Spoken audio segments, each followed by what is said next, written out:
منزلوں میں رکاوٹیں لاکھوں سہی، اگر اللہ نے لکھا ہے تو مل کر رہے گا، چاہے وہ پھر کوئی انسان ہو، خواہش ہو یا پھر کوئی ادھورا کام۔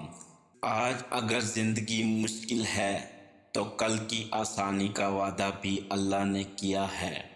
اللہ سے مانگو، خوب مانگو، اللہ تمہاری امید سے بڑھ کر دے گا۔ اگر دنیا میں سکون ہوتا تو لوگ اللہ تعالیٰ کو بھول جاتے۔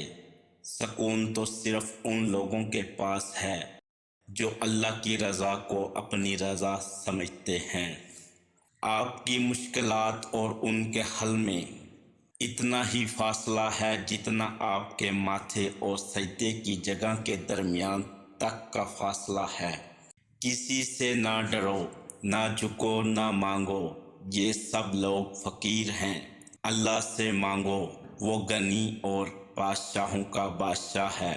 دعا کے وقت چھینک آنا دعا کے قبول ہونے کی علامت ہے۔ کوئی بھی آپ کو بجھا ہوا قبول نہیں کرتا سوائے اللہ کے، جو قبول بھی کرتا ہے اور روشن بھی کرتا ہے۔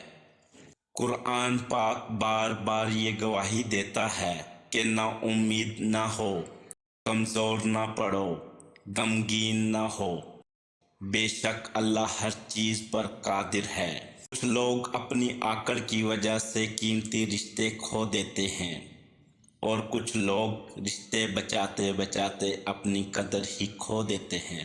جس خواہش کو تم اللہ کی رضا کے لیے رد کر دیتے ہو، وہ اسی خواہش پر راضی ہو کر اسے تمہارا مقدر بنا دیتا ہے۔ جب لوگ تمہیں تکلیف میں اکیلا چھوڑ دیں تو اللہ کا شکر ادا کیا کرو، کیوں نہ کہ تم وہ خوش نصیب ہو جس کے کام کا ذمہ اللہ خود لینا چاہتا ہے۔